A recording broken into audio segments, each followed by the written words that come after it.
Estou imensamente grato por estar aqui hoje para estudarmos a palavra de Deus.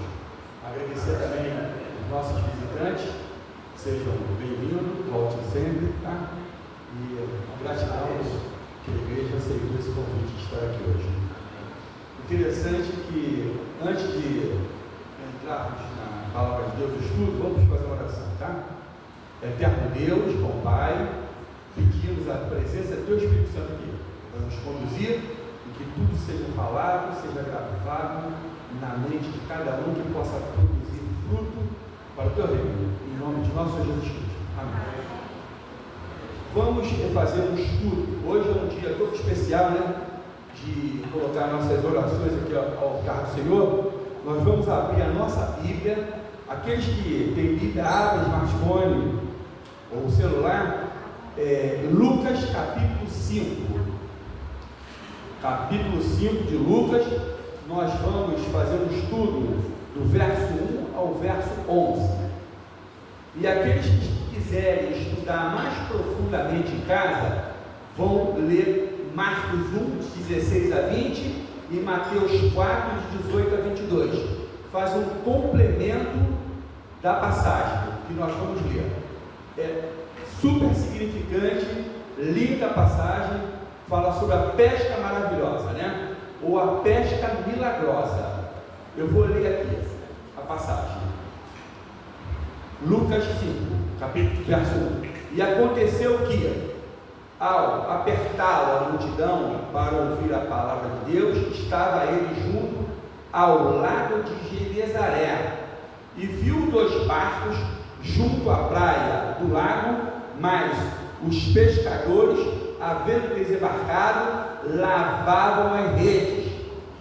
Entrando em um dos barcos, que era o de Simão, pediu-lhe que o afastasse um pouco da praia, e assentando-se ensinava do barco as multidões. Jesus ensinando. Quando acabou de falar, disse: Simão, faze-te ao largo e lançai as vossas redes para pescar. Respondeu-lhe Simão: Mestre, havendo trabalhado toda a noite, nada apanhamos, mas sobre a tua palavra lançarei as redes. Isto fazendo, apanharam grande quantidade de peixe e rompiam-lhes as redes. Então fizeram sinal aos companheiros do outro barco para que fosse ajudá-lo, e foram e encheram ambos os barcos, a ponto de quase irem a pique. Vendo isto, Simão Pedro prostrou-se aos pés de Jesus, dizendo: Retira-te de mim, porque eu sou um pecador. Pois, à vista da pesca que fizeram, a admiração se apoderou deles e de todos os seus companheiros, bem como de Tiago e João, filhos de Zebedeu, que eram sócios dele. Disse Jesus a Simão: Não temas, doravante serás pescadores de homens. E arrastando eles o barco sobre a praia, deixando tudo, o seguiram. Interessante, né? Como é maravilhoso aqui a passagem. Se nós lermos sem uma atenção espiritual, sem uma oração, vai ser uma leitura vazia. Agora, se nós fizermos uma complementação com Mateus e com Marcos, que fala do mesmo assunto, essa pesca maravilhosa, ela vai ser milagrosa, porque nós temos em todo o Evangelho 35 milagres cadastrados na palavra de Deus. Mas tem aqui uma observação. João capítulo 21, verso 25, fala que Jesus fez muitos milagres que não foram catalogados. Então Jesus era um homem de milagres. Ele era mais de milagres do que pregador da palavra, médico missionário, curava todos que vinham a ele, segundo João capítulo 21, verso 25. Mas esse milagre aqui é um dos 35 catalogados aqui. Interessante, existe aqui pendências, e essas pendências foram resolvidas, e esses milagres é para que possa servir de exemplo para nós. Interessante que pesca maravilhosa. Quando se fala aqui no mundão sobre pesca, sempre se aumenta alguma coisa, né? O pescador sempre aumenta ali a narrativa.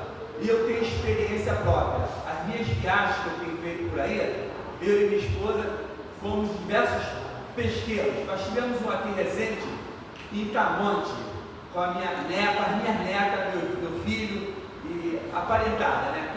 Fomos almoçar, né? Comer um peixe ali e estávamos pescando e eu não conseguia pegar peixe nenhum. A minha netinha de 4 anos lançou o anzol e a truta pegou e ela puxou e eu falei assim, poxa, eu estou tão decepcionado. Eu peguei o peixe e fotografei. Quem viu na internet pensa que fui eu, mas não fui eu não. Por quê? Porque foi a menina que pescou. Interessante, né? Então, às vezes, a história do pescador aumenta um pouquinho. E eu gritei lá no vídeo, esse peixe tem 1,5 kg. Não, depois que ele foi, ele tinha 750 gramas, metade do que eu falei. Então, a história do pescador, humanamente, sempre aumentava um pouquinho, mesmo sem intenção de errar. E essa aqui não foi aumentada. Essa aqui é na ótica de Jesus. É uma história de pescador verdadeira, diferente daquelas que nós temos presenciado dia a dia. E interessante também, Lago de Genezaré. Interessante aqui, porque cita o lago porque o mar da Galileia, esse mar aqui é o Lago de Genezaré, é o nome dele, Lago de Genezaré, o mar da Galileia. Interessante, dos 35 milagres cadastrados, 25 foram ali em redor ao mar da Galileia. De 35, 25, então existe um peso muito grande. E eu tive o privilégio já de chegar aqui no púlpito e pregar sobre assuntos paralelos, sobre a moeda da boca do peixe, foi só um peixe só, e a pesca maravilhosa após a ressurreição. E agora esse vai fazer uma complementação perfeita dos assuntos que falam sobre os 3 peixes. Então, isso aqui faz uma complementação, porque dos 25 milagres, dos 35 relatados, 6 envolvem o quê? Envolvem o mar da Galileia. Olha como é relevante. E nós vamos aqui, para entender a passagem, 11 versículos só. Nós vamos tentar fazer a singularidade, o significado da história para nós, que é o objetivo, e a lição do milagre. Sempre foi o objetivo de Jesus fazer esse paralelo. Interessante que esse mar da Galileia, ele nasce lá em cima no Líbano, e ele desce pela Síria, lá no alto do Mediterrâneo, a 1.300 metros. Olha como é interessante. No mapa à esquerda vocês vão ver o mar da Galileia, e esse mar da Galileia, ele é abastecido pelo Rio Jordão, onde Jesus foi batizado. Interessante, né? E ali, com 25 grandes milagres dos 35, por quê? Porque nesse caso aqui, Jesus falava da água para a terra, e todos ouviam nitidamente. Há 100 anos para cá já tem uma nítida descoberta e esclarecimento sobre esse assunto. Por que Jesus falava da água para a terra sem auxílio de microfone e todos ouviam? Porque já foi estudado que lá no alto da montanha do Hermon, lá em cima onde nasce ele, nas 3 nascentes que nasce o Rio Jordão, lá nas colinas de Golã, os ventos passam por lá e eles batem nas montanhas de Golã, nos vales da Galileia, e eles descem justamente ali no mar da Galileia, naquele lago imenso, não o mar não, é um lago imenso de águas doces cheio de tilápia. Ali se fala mar da Galileia, e ali esses ventos encurralados, o que eles fazem? Eles dão uma tonalidade bem alta, um acústico natural.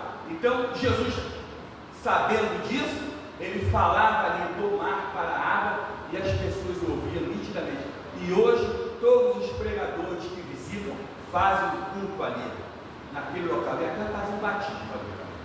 Interessante, né? É interessante que os rabi, eles falam assim, Jesus criou os 7 mares. Jesus, Filho de Deus, né? Criou, esteve na criação junto com Deus Pai, mas ele se deleitou naquele local ali, que nem o mar é um lago, e um pequeno lago, né? De 168 quilômetros quadrados. Um pequeno lago que antigamente eles faziam as pescas ali e sobreviviam dali.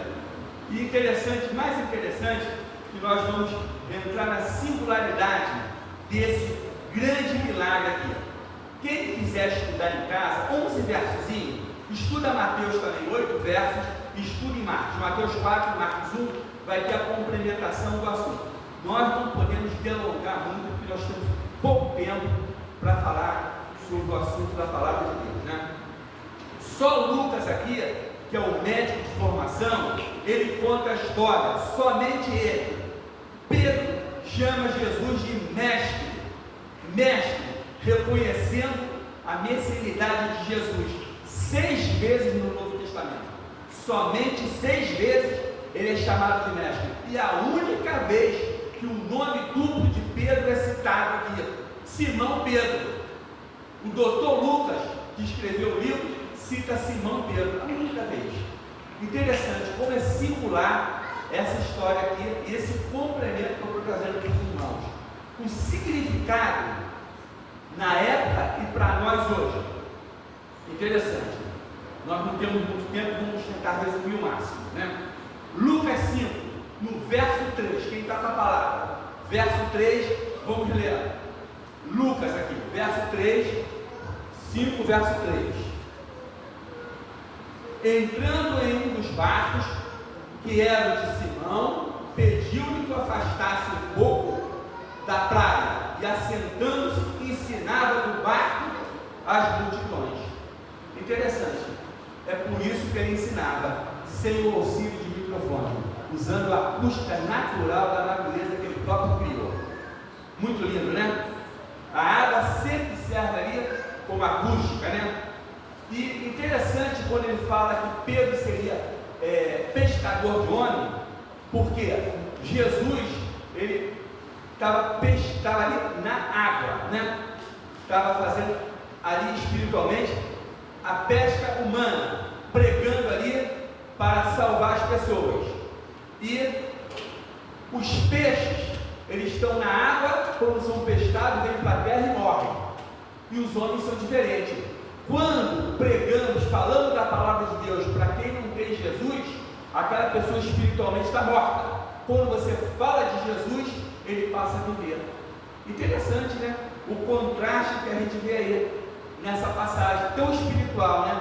Por isso que Jesus falou: vos farei pescadores de homem. O verso 4: quando acabou de falar, disse Simão: faze-te ao largo e lança-te vossas redes para pescar. Lança redes para pescar. Se nós atentarmos a palavra de Deus com oração, vamos ver que o movimento aqui, existe um movimento do singular para o plural. O interativo dos verbos aqui aponta para Pedro. E Pedro aqui, na passagem, simboliza nós, que estamos lendo a palavra de Deus, seguindo a palavra de Deus. Faze-te, singular, lançai a rede, plural. Olha o jogo aqui, destacando a figura de Pedro, que foi exaltada ali por Jesus. Verso 5: respondeu-lhe Simão: mestre, havendo trabalhado toda a noite, nada apanhamos. Vírgula. Se não tivesse essa vírgula aqui, tivesse um ponto, nós não estaríamos falando aqui para vocês. Morreria ali esse assunto e jamais saberíamos o que aconteceu ali. Mas graças a Deus o Espírito Santo colocou uma vírgula. Mas sobre a tua palavra lançarei as redes.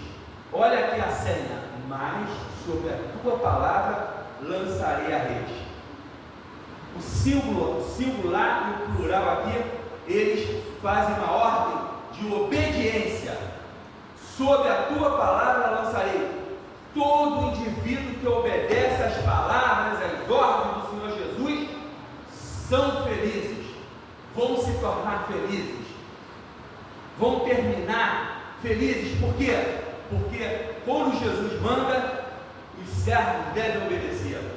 Por isso foi destacado aqui uma ordem e uma obediência, destacando sempre a figura de Pedro. Aqui o verso, vamos ler de novo aqui. Quando acabou de falar, disse Simão: faze-te ao lado, lançai a rede. Interessante, né? O verso 5 aqui, vamos ler de novo. Respondeu-lhe Pedro: Simão, mestre, havendo trabalhado toda a noite, nada apanhamos, mas sobre a tua palavra lançarei a rede. Olha aqui a senha, né? De dia, olha só, vão para o fundo do lago e fica inacessível os peixes. De dia, interessante isso. Por quê? De dia, porque Pedro era o empresário da pesca, era um homem que sabia tudo, foi criado pescando, o pai dele era pescador profissional, e eles tinham sócios. Fala ali a palavra de Deus que acabamos de ler aqui, que os filhos de Zebedeu, Tiago e João, eram sócios de Pedro. Pedro era o filho do empresário da pesca, um homem que nasceu pescando, sabia tudo de pesca. Humanamente falando, Jesus era um carpinteiro, humanamente falando, e Jesus deu instruções para o profissional da pesca, falando tudo o contrário, mas ele acreditou, porque ele já tinha convivido com Jesus e visto muitos milagres. Mas os amigos de Pedro ficaram receosos. Será que Pedro vai fazer o ridículo e obedecer uma ordem? Uma ordem? Se nós passamos a noite toda fazendo certo, lançando a rede em águas rasas, de noite não apanhamos nada, por que vamos lançar a rede em águas profundas? Não vamos pegar nada. Mas Pedro, sob a tua palavra lançarei. Ele não falou, eu vou lançar, porque ele sabia que não ia pegar nada. Mas Jesus falou e mandou, e ele fez. Interessante, né? Pescam-se à noite em águas rasas, e não de dia em águas profundas. Jesus inverteu. A lógica humana seria falha, segundo os amigos de Pedro. Jesus, como carpinteiro, estava ensinando o doutor da pesca. É como se fosse aqui eu, por exemplo, que não sei nada de odontologia, ensinasse aqui o Weber a fazer um implante dentário. Seria ridículo, né? Mas Jesus mostrou ali a divindade, a deidade dele. A ordem parece lógica, humanamente, né? E Pedro obedeceu, né? E essa conjunção adversativa aqui, mas, vírgula, a ordem foi cumprida e foi executado esse maravilhoso milagre. Vamos ler de novo, versinho. Respondeu-lhe Simão: mestre, havendo trabalhado toda a noite, nada apanhamos, mas sobre a tua palavra lançarei as redes. Obediência sempre traz sucesso espiritual. Seja obediente e não questione a palavra de Deus, mesmo sem entender. Vamos obedecer. Interessante, né? O resultado, uma das maiores pescarias. Vamos tirar aqui, lendo rapidamente, mas se nós tirarmos aqui a grande quantidade, verso 6 do capítulo, que eu estou lendo, capítulo 5, verso 6, a primeira parte, grande quantidade de peixe. Verso 6, a segunda parte, rompia-se a rede. Verso 7, a primeira parte, pede ajuda a outro barco. Verso 7, segunda parte, encheram o barco e o outro barco, quase foram a pique. Final do verso 7. Mensagem para a gente saber esperar, mesmo sem saber o resultado. Eu, particularmente, quando eu vou no mercado, eu passo na casa e trago para minha esposa uma caixinha de tâmara. A mensagem de hoje, eu lembrei sobre esse assunto aqui, saber esperar. Eu estou com 69 anos de idade. Se eu plantar hoje um carocinho de tâmara, eu só vou colher com 139 anos de idade. É 70 anos para você plantar e colher o fruto. Plantadores plantam, sabendo que não vão colher, outros vão colher. Seus filhos, seus netos. A palavra aqui, saber esperar, a lição, somos imediatistas. Mesmo sem saber o resultado, vamos esperar, vamos aguardar que venha o milagre. Tudo que foi pedido aqui vai ser feito melhor do que vocês pediram. Em nome de Jesus. Amém. União de esforços. Por que o Senhor mandou lançar a rede? Ninguém lança a rede sozinho, gente. Eu já vi gente pescando lá no Nordeste, pescaria. Tem que ter no mínimo 3 pessoas, uma em cada ponto e um no meio para armar a rede, no mínimo. O porquê aqui? União de esforços. Ninguém. E aqui Jesus, quando mandou lançar, ele fala que todos nós temos uma parte espiritual como os obreiros de Cristo. Ninguém faz o trabalho sozinho. O pastor não faz sozinho, o missionário não faz sozinho, o presidente da igreja não faz sozinho. Todos nós, vocês que estão dando algum centavinho aqui na obra de Deus, estão fazendo um trabalho, cooperando. Todas as pessoas que conheceram o Evangelho são frutos de vocês também. O trabalho é coletivo. Jesus mostrou aqui que ninguém faz um trabalho, mostrou para Pedro, que era altivo, super, né? O chefe, que tem que ter cooperação.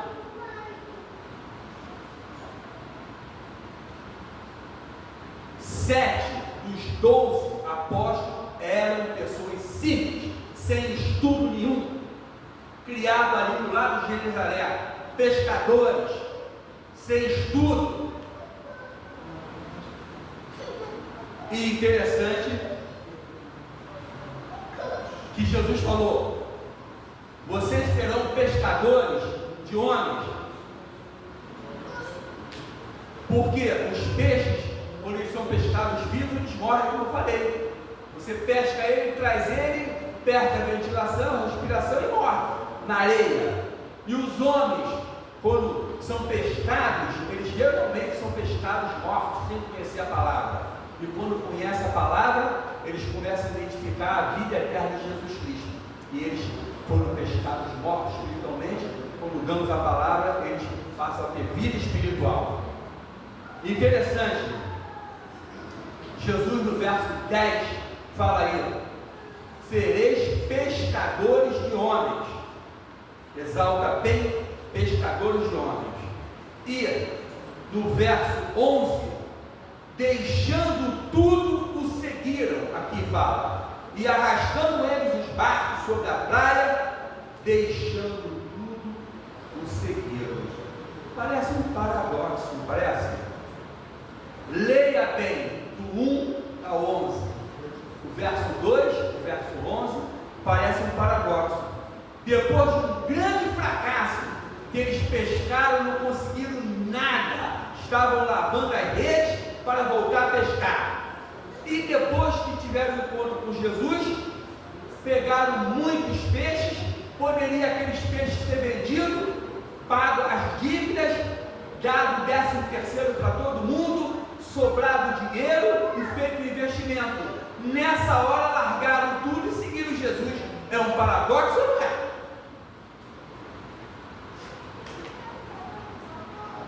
Nós jamais vamos entender a lógica de Deus, é a lógica espiritual. O plano de Deus é diferente dos nossos planos. Ele pede: lançai a rede de dia em águas profundas. Faça, mesmo que seja ilógico, obedeça, mas sob a tua palavra lançarei a rede. Olha que sabedoria do homem culto, um pescador. Qual é a nossa tendência hoje? Que temos com Deus? O que nos falta para nós lançarmos a rede, confiarmos em Jesus, darmos nossa demonstração pública de aceitação? O que nos falta? Colocar a vida nas mãos de Jesus, ainda que contrarie a lógica humana. Jesus falou: lançai a rede de dia em águas profundas. Lance, faça o que Jesus mandou.